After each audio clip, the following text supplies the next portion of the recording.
On a foggy morning in Port Hope, Ontario, on November 5, 2024, Tariq Khan stood behind the counter of his small bakery, Khan's Naan and Sweets.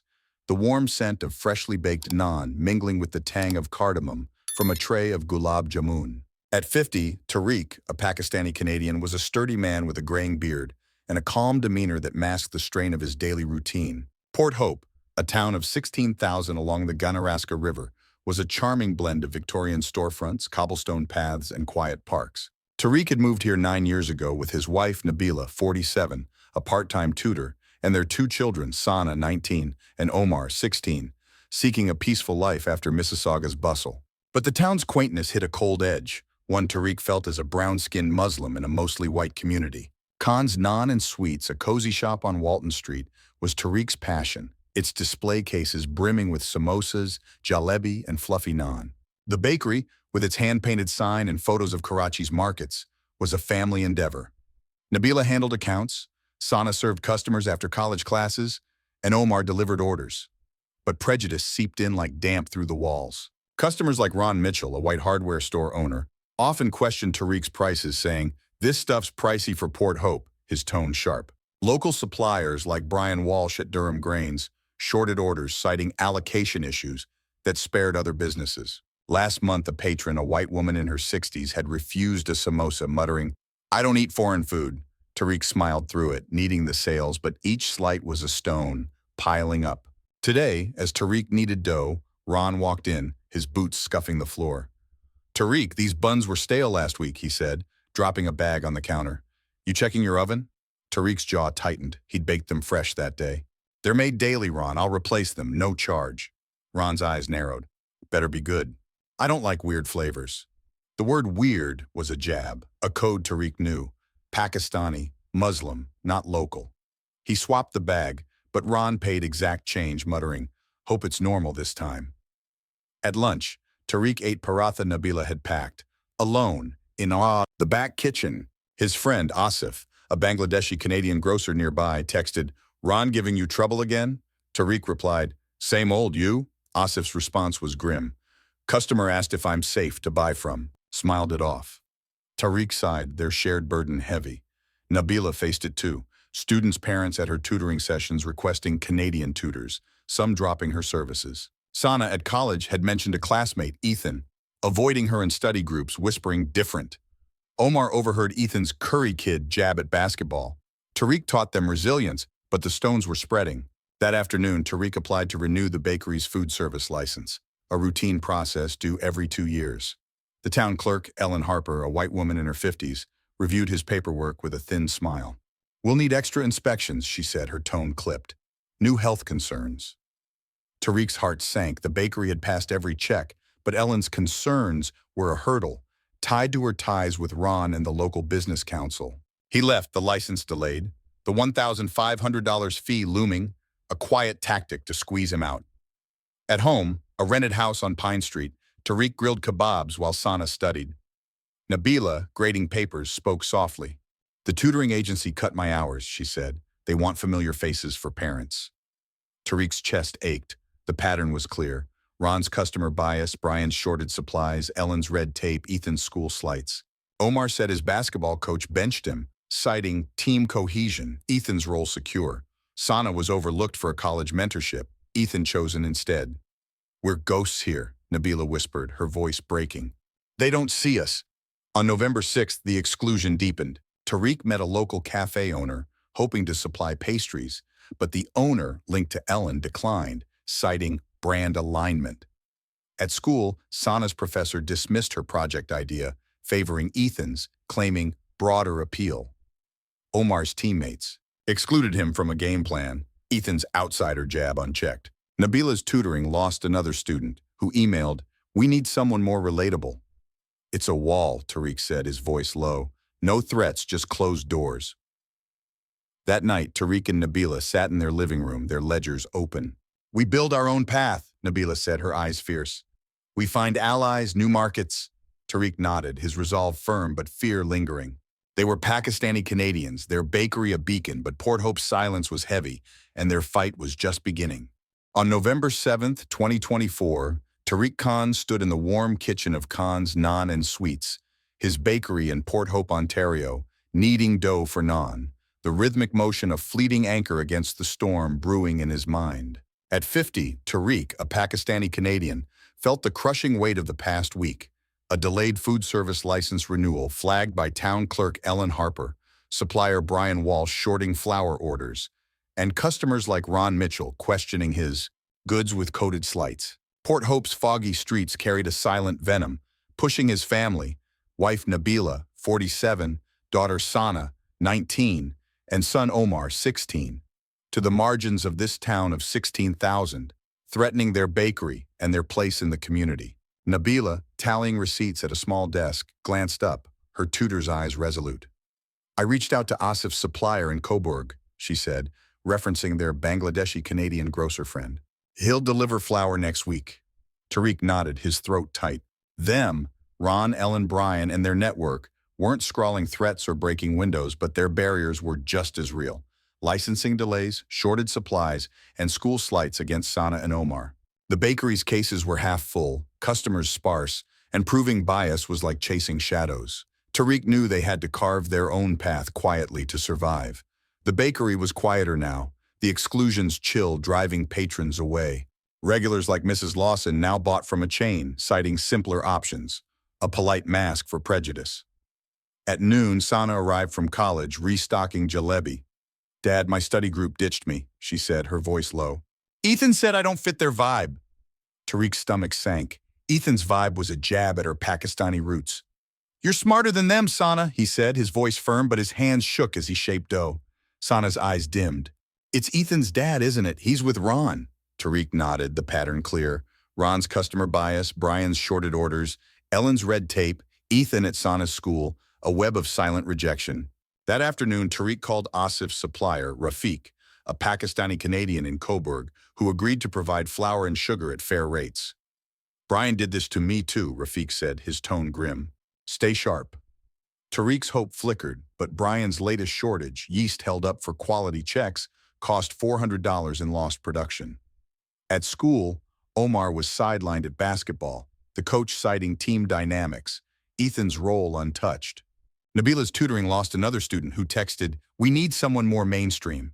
A local grocer tied to Ellen refused Tariq's samosa order, claiming no demand. "They're cutting us off," Nabila said, her voice trembling. "Every bridge is burned." On November 8th, the exclusion deepened. Tariq applied for a vendor spot at Port Hope's Winter Market, a key revenue boost, but the organizer, a friend of Ellen's, rejected him, citing space constraints, despite open slots. At college, Sana was overlooked for a leadership role, Ethan chosen, the professor claiming broader appeal. Omar's teammates excluded him from a strategy meeting, Ethan's curry kid jab unchecked. Nabila's tutoring agency reduced her hours again, prioritizing local tutors. "It's like we're invisible," Tariq said, his voice low. No threats, just closed doors. That evening, Tariq and Nabila met Asif and Rafiq at a Coburg diner, forging a plan to bypass Port Hope's barriers. They mapped out a network. Rafiq's supplies, Asif's customer referrals, Nabila's pitch to immigrant shops in Oshawa. "We'll build our own market," Nabila said, her eyes fierce. But the effort was a gamble. Port Hope's economy leaned on Ellen's counsel, and their network was small. Miss Patel, an Indian-Canadian nurse, texted, "Ellen's telling vendors you're unreliable. Fight back, Tariq." Tariq saved the message, his anger a slow ember, but fear gnawed. Each step forward risked deeper isolation. On November 9th, the pressure intensified. A local health inspector linked to Ron scheduled an urgent review of the bakery, citing anonymous complaints, threatening a $2,000 fine. Nabila's tutoring lost a third student who emailed, "We prefer someone who fits our community." At school, Sana's project was graded lower than Ethan's, the professor citing cultural disconnect. Omar was benched for a key game, Ethan's team. Cohesion excuse unchallenged. "They're erasing us," Nabila whispered, her voice breaking. Tariq took her hand, his voice steady. "We're not gone. We fight for Sana, Omar, the bakery." They were Pakistani Canadians, their roots deep. But Port Hope's walls were higher, and their fight was reaching a breaking point. On November 10th, 2024, Tariq Khan stood in the cramped storeroom of Khan's Naan and Sweets, his bakery in Port Hope, Ontario, unloading a delivery of flour from Rafiq, their new Pakistani Canadian supplier in Coburg. the sacks a small victory against the town's suffocating exclusion. At 50, Tariq, a Pakistani Canadian, felt the grinding weight of the past weeks. A delayed food service license flagged by town clerk Ellen Harper, supplier Brian Walsh's shorted orders, and a health inspection looming with a $2,000 fine. Port Hope's foggy chill hit a venom that marginalized his family, wife Nabila, 47, daughter Sana, 19, and son Omar, 16, through coded slights and closed doors, threatening their bakery and their place in this town of 16,000. Nabila, reconciling accounts at a folding table, looked up, her tutor's resolve unshaken. Asif's referrals brought 5 new customers, she said, nodding to their Bangladeshi-Canadian grocer ally. We're building something. Tariq nodded, his throat tight. Their network, Rafiq's supplies, Asif's word of mouth, Nabila's outreach to Oshawa shops, was a lifeline. But the town's barriers were unyielding. Ron Mitchell's customer jabs, Ellen's bureaucratic delays, and school slights against Sana and Omar. The bakery's revenue was down 30%, display cases half empty, and proving bias was like grasping mist. Tariq knew they had to push harder, quietly, to survive. The bakery was a shadow of itself, the exclusion's frost-repelling customers. Regulars like Mrs. Evans now shopped at a chain, citing familiar tastes, a veiled bias. At noon, Sana arrived from college, arranging samosas. Dad, my professor skipped my presentation, she said, her voice low. Ethan got double the time. Tariq's gut twisted. Ethan's preference was a jab at Sana's Pakistani heritage. You're sharper than him, Sana, he said, his voice firm, but his hands shook as he rolled dough. Sana's eyes dulled. It's Ethan's dad, isn't it? He's with Ellen. Tariq nodded, the pattern stark. Ron's distrust, Brian's shortages, Ellen's red tape, Ethan at Sana's school, a web of silent rejection. That afternoon, Tariq pitched a catering order to a local diner, hoping to offset losses, but the owner, tied to Ellen, declined, citing menu compatibility. Tariq's offer, fresh naan, competitive prices, was ignored, the owner's glance at his beard a quiet dismissal. At home, Nabila faced a new blow. A tutoring client dropped her, emailing, "We need someone who connects locally." Omar was excluded from a basketball team strategy session, Ethan's team fit excuse unchallenged. Sana's college group project was reassigned, Ethan's team prioritized, the professor citing cohesion. They're locking us out, Nabila said, her voice trembling. Every path's barred. On November 11th, Tariq and Nabila met Rafiq and Asif at a Coburg cafe, expanding their network. They planned a pop-up market in Oshawa, linking their businesses, Rafiq's groceries, Asif's produce, Tariq's pastries. Nabila proposed a social media page to showcase their goods, Sana volunteering to manage it. We'll make our own space, Tariq said, his eyes fierce. But the effort hit resistance. A Port Hope venue tied to Ron refused their booking, citing prior commitments. A local radio station influenced by Ellen declined their ad, claiming full slots. Missy Patel, an Indian-Canadian nurse, texted, "Ellen's telling shops you're overpriced. Fight back, Tariq." Tariq saved the message, his anger a steady pulse, but fear lingered. Each move forward deepened their isolation. On November 12th, the barriers tightened. The health inspector linked to Ron issued a preliminary fine of $1,500 for sanitation concerns, despite the bakery's spotless record, demanding a re-inspection in days. Nabila's tutoring agency cut her to 1 session a week, prioritizing community-aligned tutors. At school, Sana was denied a research internship Ethan selected, the coordinator citing cultural fit. Omar's basketball coach dropped him from a tournament, Ethan's dynamics excuse unchallenged. A local caterer, swayed by Ellen's network, canceled a trial order, costing $2,500 in revenue. They're suffocating us, Tariq said, his voice low. No threats, just walls. That evening, Tariq, Nabila, Sana, and Omar sat in their Pine Street kitchen, chai steaming. We're not shadows, Nabila said, her voice fierce. We confront this together. Sana suggested an Instagram campaign highlighting the bakery's story and community service. Omar offered to canvass Oshawa shops with flyers. Tariq proposed a meeting with Missy Patel's diversity advocate in Toronto to challenge the inspection. The plan was a risk. Port Hope's power rested with Ellen's circle, and defiance could cost more. But Tariq's resolve burned, his family's strength a spark. They were Pakistani Canadians, their roots deep, but Port Hope's gates were iron, and their fight was reaching a breaking point. On November 13th, 2024, Tariq Khan stood in the warm glow of Khan's Naan and Sweets, his bakery in Port Hope, Ontario, arranging a tray of jalebi, the sweet syrup of fleeting comfort against the storm in his heart. At 50, Tariq, a Pakistani Canadian, was a rock against a relentless tide of racism. A delayed food service license flagged by town clerk Ellen Harper, supplier Brian Walsh's shorted orders, and a $1,500 health inspection fine for baseless sanitation concerns. Port Hope's icy cobblestone streets hid a venom that sidelined his family. Wife Nabila, 47, daughter Sana, 19, and son Omar, 16, through coded rejections and closed doors, threatening their bakery and their place in this town of 16,000. Nabila, tallying sales at the counter, looked up, her eyes blazing with resolve. Sana's Instagram post got 3,000 views, she said, referencing their social media campaign. Rafiq's new order doubled our stock. Tariq exhaled, his hope kindled. Their network, Rafiq's supplies from Coburg, Asif's referrals, Nabila's outreach to Oshawa shops, was a lifeline. But the town's barriers were unyielding. Ron Mitchell's customer slights, Ellen's bureaucratic traps, and school exclusions against Sana and Omar. The bakery's revenue was down 40%, cases sparse, and each step forward was a battle against an invisible wall. Tariq knew they had to break through, quietly, for their family's legacy. Culmination. On November 14th, the crisis peaked.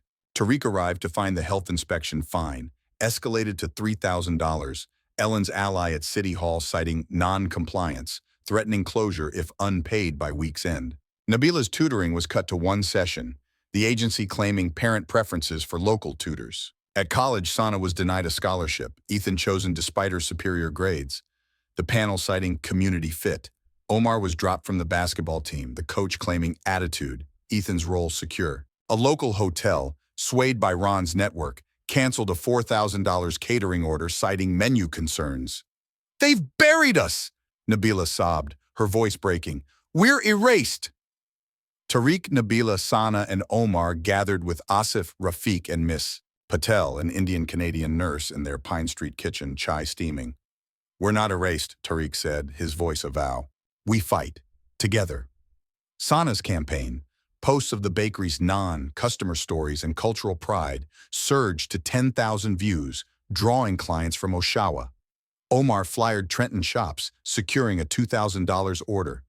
Nabila met Miss Chen, a Toronto diversity advocate who challenged the inspection with a formal complaint.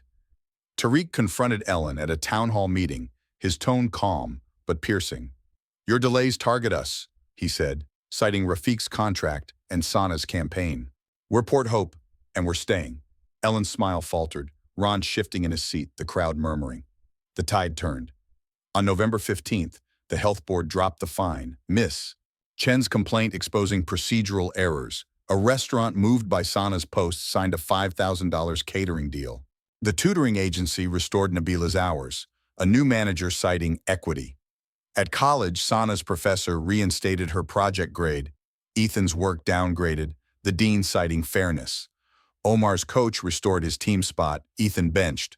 Asif's referrals brought 20 new customers, Rafiq's supplies filling the bakery's cases. Ron avoided the shop, his jabs silenced. Ellen's counsel approved the license, a reluctant nod to pressure from Miss Chen's network. A local cafe breaking from Ellen stocked Tariq's samosas, a quiet shift. That night, Tariq stood in Khan's naan and sweets, the oven's warmth the heartbeat, Nabila, Sana, and Omar beside him. Sana's photo, a family kneading naan, a star above, hung on the wall. The rejections, the slights, the silence, they'd scarred them, but so had Nabila's fire, Sana's voice, Omar's grit, Patel's warmth. They'd fought in the dark. No crowds, no noise, and claimed their place. Tariq touched the counter, its wood alive, and whispered, "This is our fight, our home. Share it, carry it, let it rise through every silence." He saw others, families like his, unseen but fierce, holding their story, passing it like a flame to light every corner, a spark no prejudice could snuff.